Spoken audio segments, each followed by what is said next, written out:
is Sunday, the 15th of March 2015, and my name is Suzy Ashworth. I'm the co-founder of the Calm Birth School, and I want to give you a really warm welcome to another one of our masterclasses. And I am delighted to be able to introduce to you Mars Lord from mammydoula.co.uk, vice co-chair of the of Doula UK, and a birth consultant. So tonight we are just going to talk, as always, all about babies, birthing, supporting mothers and their partners during birth, all from a doulaing and birth consultancy perspective. So thanks very much once again, Mars, for sharing your time with us this evening. Welcome. It's nice to be here and it's good to be chatting with you. Perfect. So do you want to just give us a little bit of your background? How did you get into doulaing? Oh, people always laugh when I tell them how I get into doulaing. I'm the mother of 5, so the assumption is that I'm hugely maternal. And I became it because I love babies. And please don't tell my clients, it's not that I love babies, I actually love people. Yeah. But the reason I came into doulaing was pure, simple nosiness. So there was a mum at school, and she'd done a bit of this, a bit of that, and a bit of something else. And I was at one of her therapy classes, and she said to someone that she was a doula, and I'd never heard the word before. And so it piqued my interest because I thought, well, what new thing is she up to now?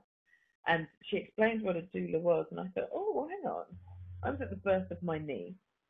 I was at the birth of my friend's baby because my friend wanted someone to make her laugh. So when it came to the birth, the last thing she wanted was anyone to make her laugh, which was really difficult for me and her husband because the more she said it, the more we wanted to laugh. And even when we weren't laughing, she said, I can hear you laughing. So it's quite an experience. But so I heard all of this and I thought, well, I can be a doula because I've done 2 births and I really quite enjoyed them. So I went off to the Paramana Doula course with Michelle O'Donnell and Liliana Lamas, and it was amazing. Now remember, I've got 5 kids, and when I was on my way home after the sort of 3-day course, I kept thinking, I'm going to have another baby just to do it that way. And then I put the key in my front door and went, yeah, 5 is enough. I'm sat here and I'm like, 5 is enough. Yeah, was enough. And so that's kind of how I became a doula. And so I did my very first birth, and I remember thinking, oh God, don't screw it up, don't screw it up, don't screw it up. But of course, a doula doesn't do anything medical or clinical, and we're there to provide emotional support and constancy and signposting and all sorts of things for our clients. And I'll never forget, so she's in the bar, and I'm pouring water over her back whilst I'm reading I think it was Hamlet I was reading, so I was in the middle of doing a literature degree. So she's in the bath and I've got my big Shakespeare book and I'm just reading it. And her husband is running in and out with the telephone. Yeah, can you hear her? She's really going for it. So I sort of got to him, probably not the best thing you could do whilst in labour. Yeah. So managed to get rid of the phone and get him to calm down. Anyway, she eventually had her baby. We arrived at the hospital and 2 midwives took one look at her as we came out of the car and practically threw her into a wheelchair and threw it through the door. And we got in, and I think about half an hour after we arrived, the baby was born. Wow. And I went home. Oh, and so her husband said to me, wow, we only asked you, or I only said that you could come because you're a friend of ours. He said, and they'd already had one baby, and he said, and all I can say is, oh my God, how did we do this without you the first time? Oh. You know. So I went home and I was feeling really good about myself and about what I'd done and the support I'd given. And then I just thought, I really loved that. Then I did the second birth and I thought, God, I really loved that. And I did the 3rd and the 4th and the 5th, and now I'm almost 10 years in and I come away from birth thinking, God, I really loved that. Exactly.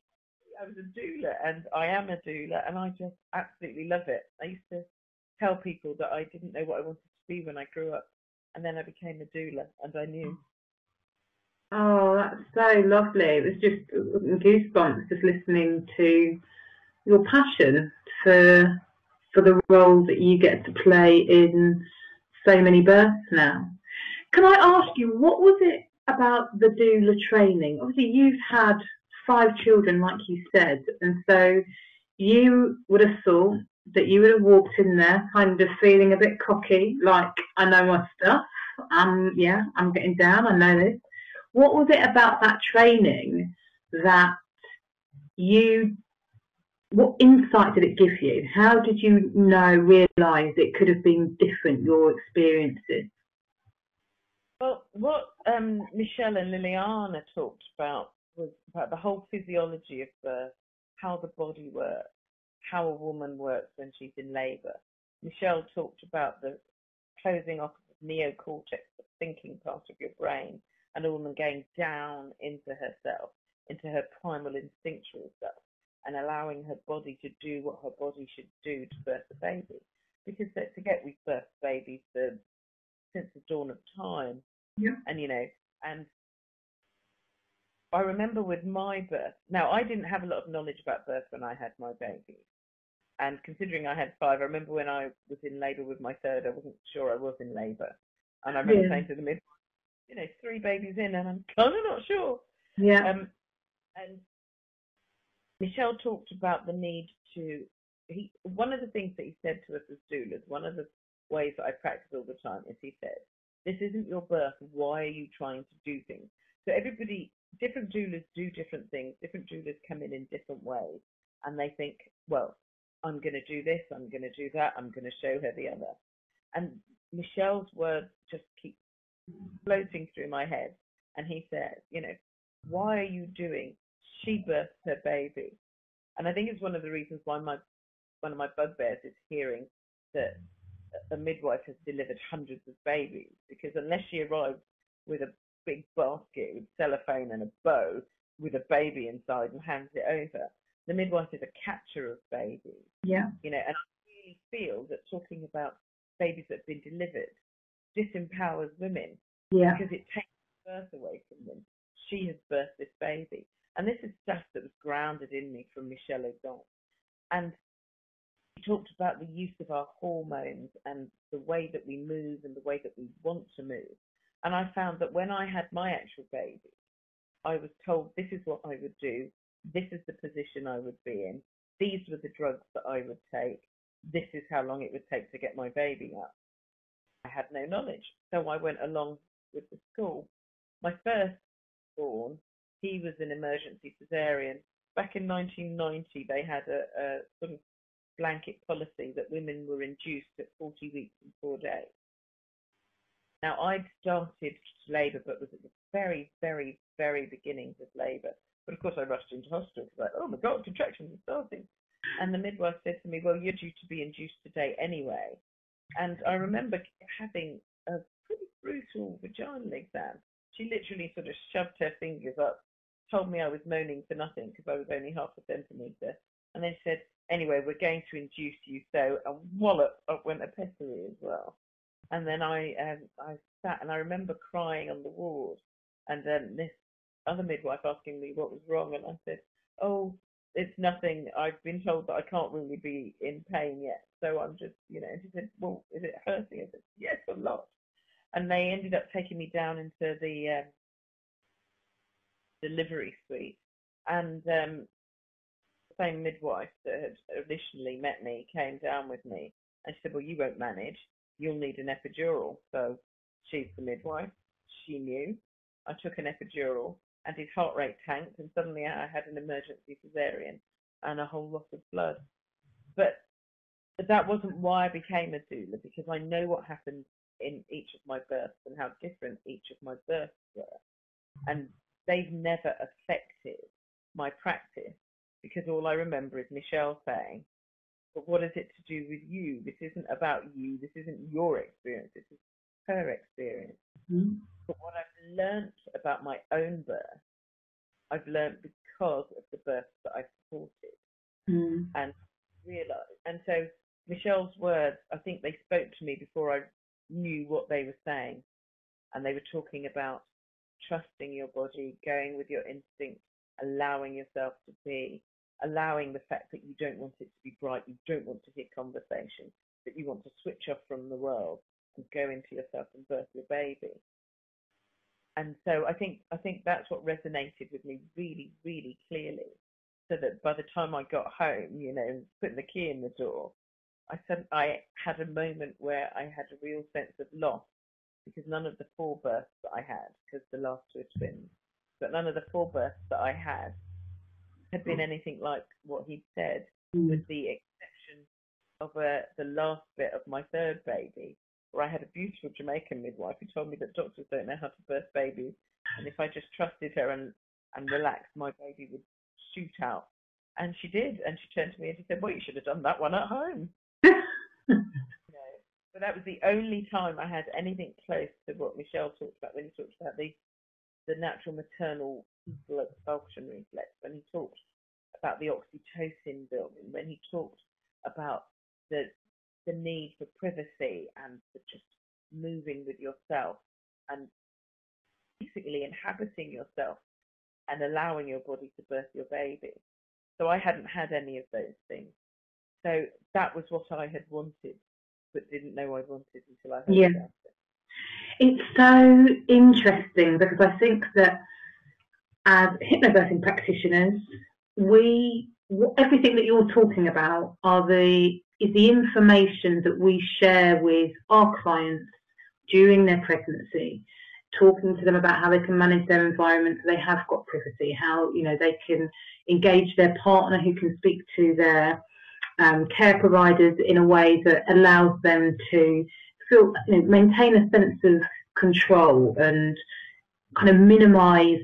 It's funny because women are at their most vulnerable and their most powerful in that birthing stage, and it's really working with that.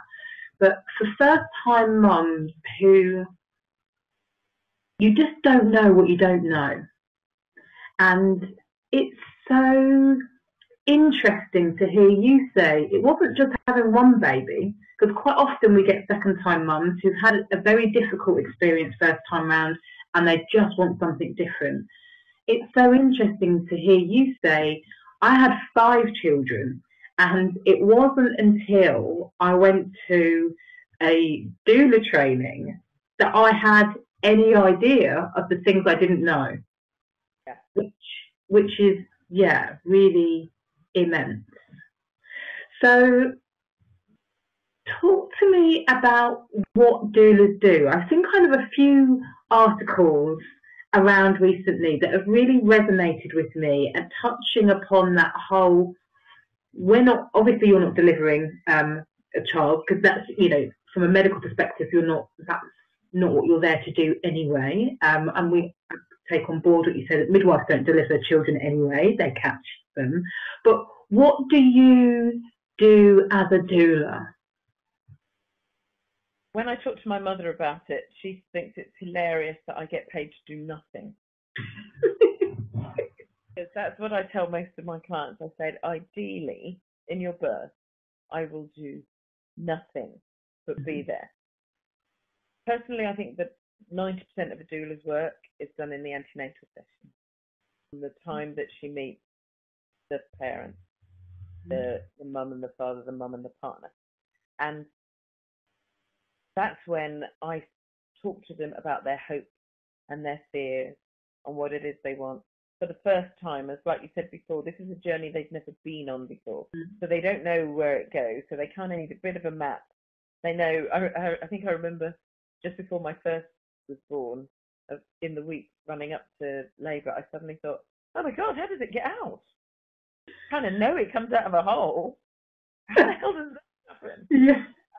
And, you know, and so I say to my first timers, look, this is a journey you've not been on before. And I've walked this path with lots of couples, so I know that this will be fine. And this is the physiology of birth, and this is how it should go.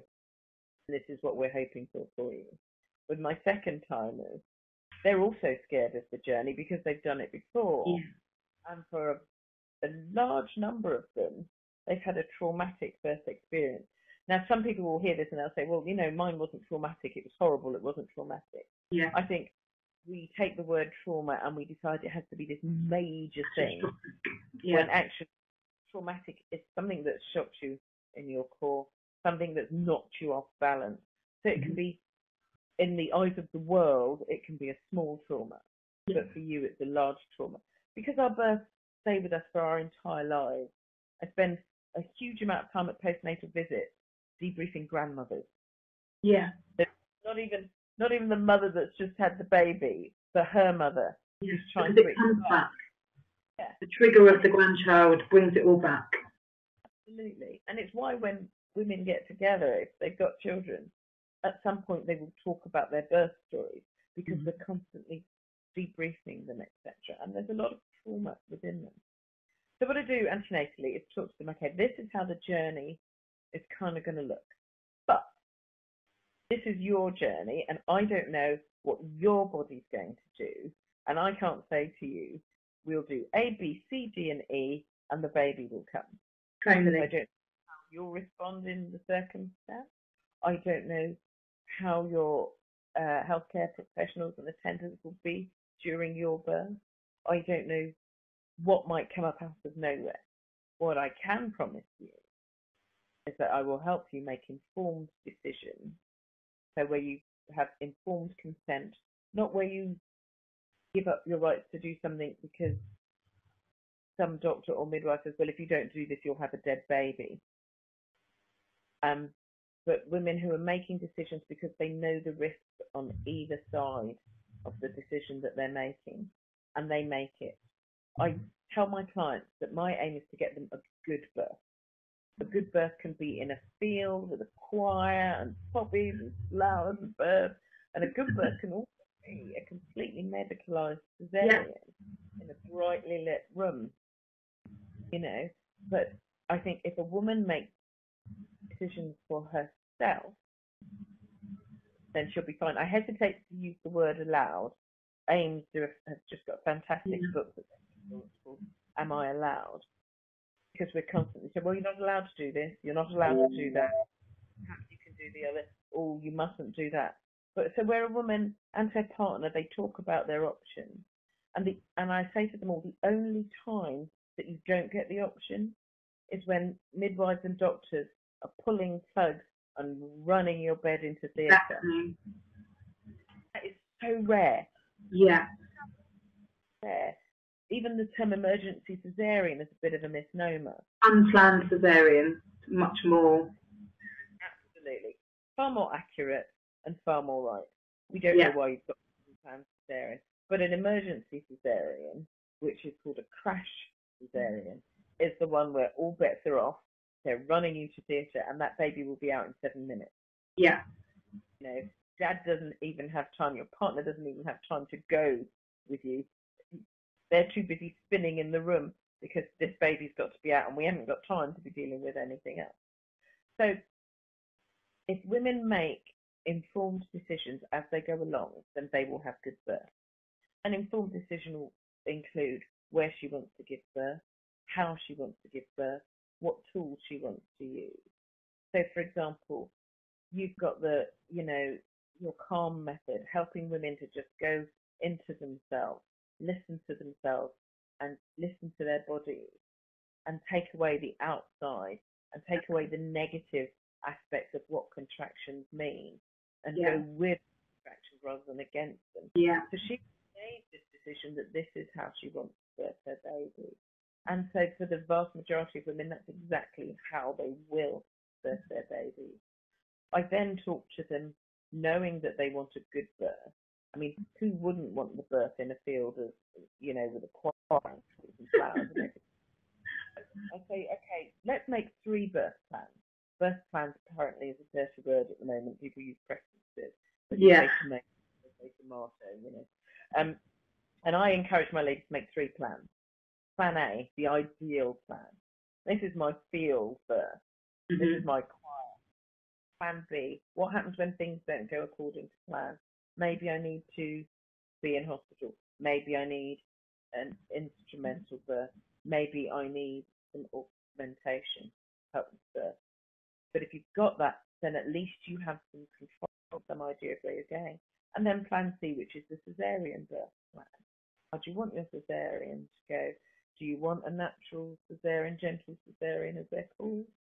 Are you happy to just lay back and let whatever happens, happen? And I think my clients that do the 3 birth plans are far more likely to get plan A.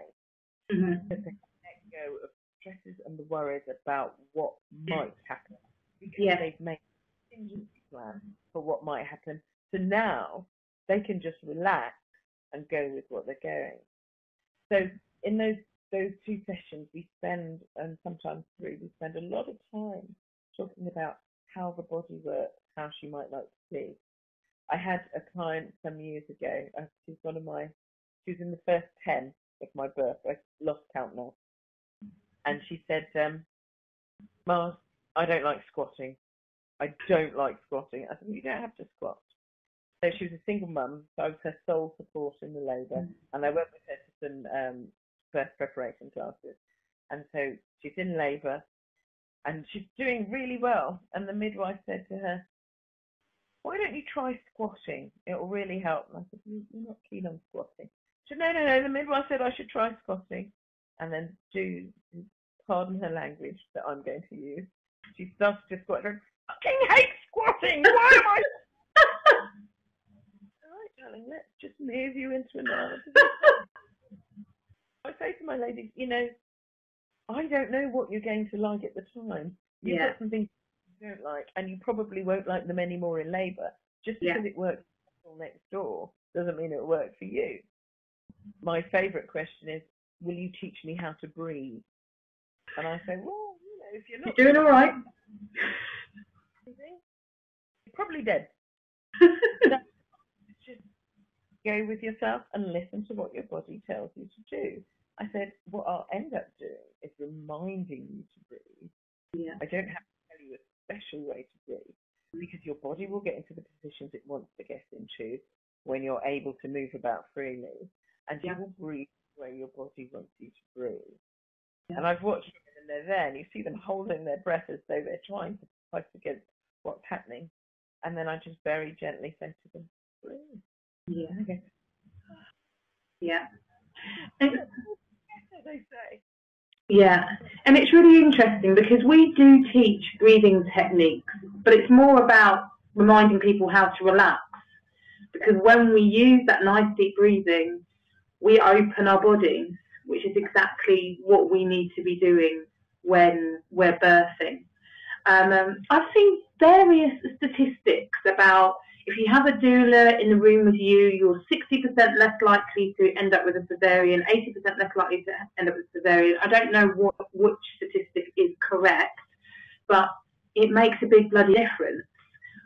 What is it that you're doing when you're doing nothing that stops women ending up going down a more medicalised route in many, many cases?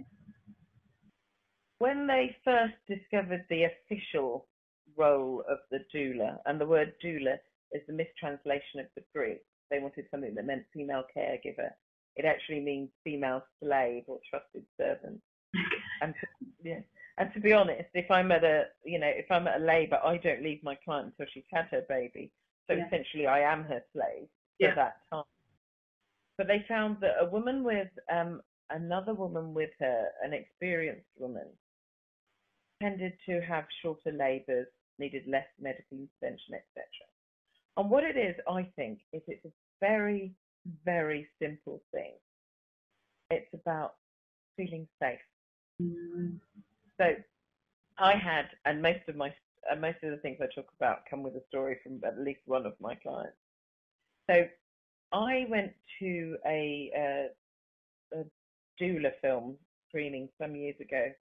Oh my goodness, I can't remember if it was Business of Being Born, one of these, and picked up full bookings that night, because when they said, are there any doulas in, and we stood up and suddenly swamped.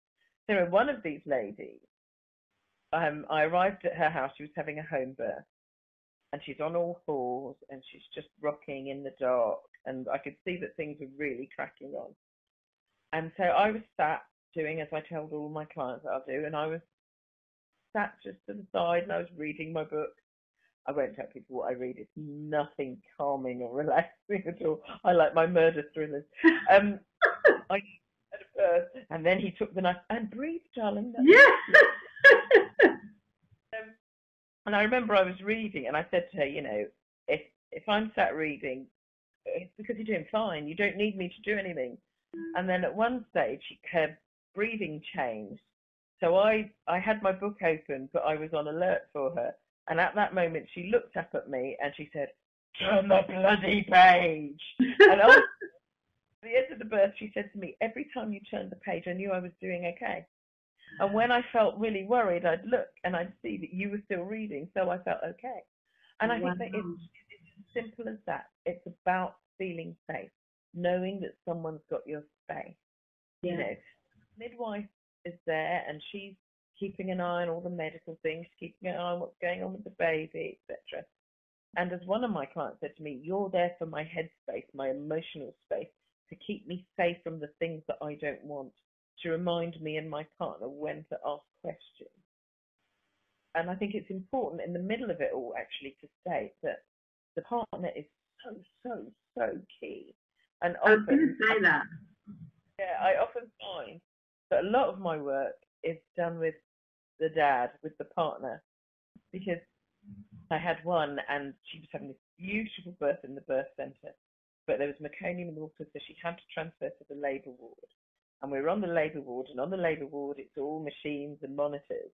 And Dad had gone from watching her and breathing with her and supporting her to watching these machines that were beating. And she had this massive contraction and the belt slipped. And I knew that's what had happened because I saw that's what had happened. But because the belt slipped, the heartbeat trace on the monitor was lost. And he went completely green and grey. And I grabbed him and I said, "It's fine. She's just moved.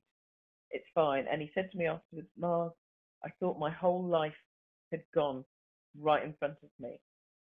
So my role is to not only hold mum in her space, but hold dad in his space, so that mum and the partner can be together. The partner is the first gatekeeper of the mum, and I am the gatekeeper of them both.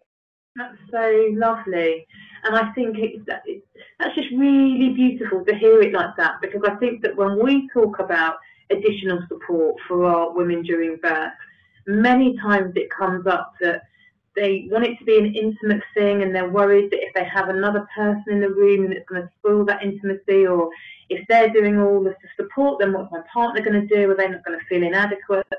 So it's really great to hear that distinction and kind of definition of how you interact with the unit. Absolutely. And also, what my clients say is they're able to relax into their birth because they're not worrying what's going on with their partner, because they know they're looking after their partner.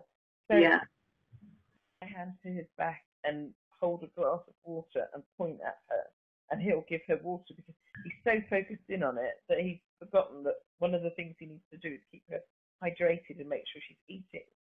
And so he'll pass her a drink of water. And another time, I'll hand him the water and I'll say, "You," because he'll forget water. And the mums tend to say it was so good knowing that you were there, because I didn't have to worry what was going on with my partner, which meant I could just concentrate on the job in hand. I could switch everything off. And I had change. I've seen people go in and their mother's there, and this is her baby, and her baby's having her baby, and watching her baby go through pain and different things. And sometimes she doesn't know, grandma doesn't know how to leave that outside the door, and brings all of that worry. And I've been with clients who've had their mother there as well, and their labour has really stalled and gone slowly until their mother's left the room. Yeah. Mother's left the room, they relax into what they're doing. It's not that they don't want their mother there, it's just that now they're worried because their mother's worried about them. Yeah. And again with partners, which is why I think Michel O'Donnell has a point sometimes when he says that perhaps men have no place in the birthing room. But they don't if they bring their adrenaline and their fear. But if they can, which is why the antenatal sessions are so important, if they can leave that at the door, then they can come in and just bring their oxytocin and just bring the love and the care. without the fear. And that's what I do. I'm there to say to put my thumbs up and say, okay, fine. Yeah. This is normal. This is normal. You can see his face. This is normal. You know, one of my clients said to me, "Oh my God, I didn't realise she could make such bovine noises." He said it freaked me out, and then I saw you telling me that this was normal, and I thought, well, if it's normal, we'll go with it. Yeah. You know? There's such little things, and they're things that we point out as well in our classes, because so many people think that a positive birth needs to be a perfect birth, that a hypnobirth is a silent birth. And actually, you know, what we teach at least is that this is about creating positive experiences. And whether your baby shoots out in 2 hours or you have a 33-hour labour that ends up in an unplanned caesarean, it can still be really positive when, like you said, kind of right at the beginning, when you feel in control and you feel like you made the decisions about how your birth experience was going to progress. And, you know, we feel that the partner plays such an important role in helping create that experience, but it all comes down in that preparation that needs to be done together as a unit during pregnancy. And when you don't get that, you can completely see how adrenaline and cortisol and just not being at all prepared for what may be presented to them on the day can be a hindrance to mum, which is again why the antenatal preparation is so important. Mark, talk to me about the work you do as a birth consultant. What's the birth consultancy thing about? Some women don't have time or don't particularly want to go to antenatal sessions, or they've got particular issues and concerns within their own pregnancy and maybe limitations on the way that they're going to give birth. But the birth consultancy goes sort of beyond just the birth preparation. So the easiest explanation is to say that it's a bespoke birth plan, bespoke antenatal classes and sessions where mum and partner can really talk about the things that they want to talk to, so not in conjunction with other people. Yeah. But we live in a time when a lot of people, particularly people in the city and things, are working such long hours. Yeah. They actually don't have time to take time to travel to a 2-hour car and the time to travel back, because they're exhausted and the day has been long. Yeah. Some of my birth consultancy clients, they want to know about really, really practical things. Where do I get nappies? Do I want disposable nappies? Do I want green nappies? What do I do about nursery furniture? How do I pack my hospital bag? What goes in it? The kind of question that, again, it all comes down to the simple things. But because they haven't been there before, they don't always know. I had a phone call from a client who said to me, "Mars, you said no question was too stupid. Do I get cotton wool balls or cotton wool pads?" Because she just stood there in sort of mother care or wherever she was, and it was like, oh God, there's like 20 different types of cotton wool, and I don't know what to use. So the birth consultancy is about all the things that I would do in an antenatal session, the hopes and fears of this mum and this dad, this partner, what it is that really scares them. It's the twin mum that's been told that she has to have a caesarean because it's twins, and talking to her very specifically about the things that she can do and why she doesn't necessarily need to have a caesarean. It's about talking about the avenues that she can use, the people that she can talk to, the best way to approach her health trust to get the care that she wants. I'm not talking about sort of flying in the face of medical expertise and telling them, nope, this is the way I'm doing it. My doula, my birth consultant has told me this, so I'm not interested, because that's irresponsible and stupid. Because the midwives and the doctors, they're there for a reason. Yeah. And if we need them, we use them. But, you know, the birth consultancy can be anything. Starting the planning of the nursery, do I really need 3 nappy bins? Do I need a huge nappy bag? What, talking about the things that people actually want to talk about. That in the middle of a group setting, it's not the kind of conversation they can really have, or that they want to have. Or maybe mum or the partner have got just a burning issue that they feel too embarrassed to talk about with someone else. I might have a client who has who had great difficulty in conceiving, who actually wants to debrief that a bit as well, while she talks about how she goes on to have her baby.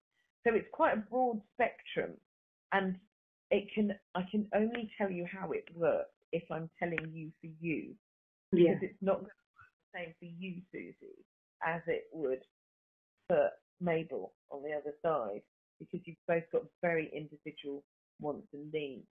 But the core of it is that personal one-to-one antenatal work. Yeah.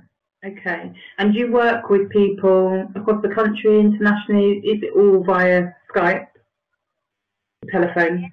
Skype, telephone is the easiest way to do it, Some people will want to meet me sort of face to face, and I will go and do the sessions in their home, and I'll travel to them so that they don't have to do any of that.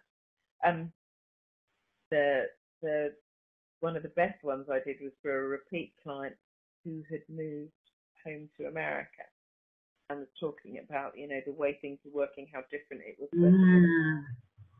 over here, and reminding her of her options and the things that she could do, and helping her access the research that she needed so that she could make informed decisions and go on to have her baby. There are clients who are just sort of geographically, even in London, far for me to reach. And, I've sort of talked them through their birth plans and birth preparation. And in fact, even spoken to them on the day that they're in labour, via the phone or via text. So modern technology is amazing. Yeah. So many people.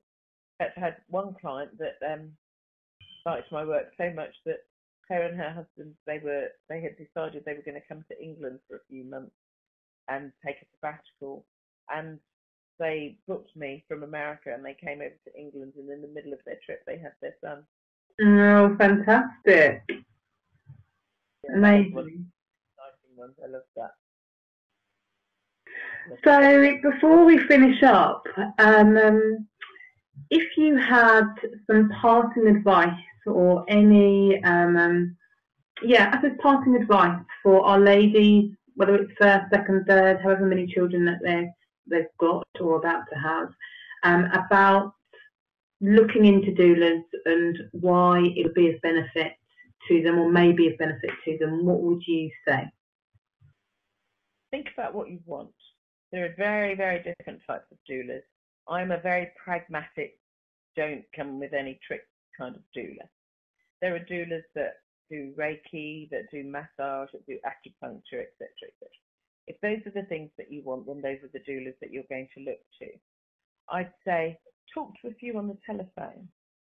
Don't worry that this one seems to have more experience than that one.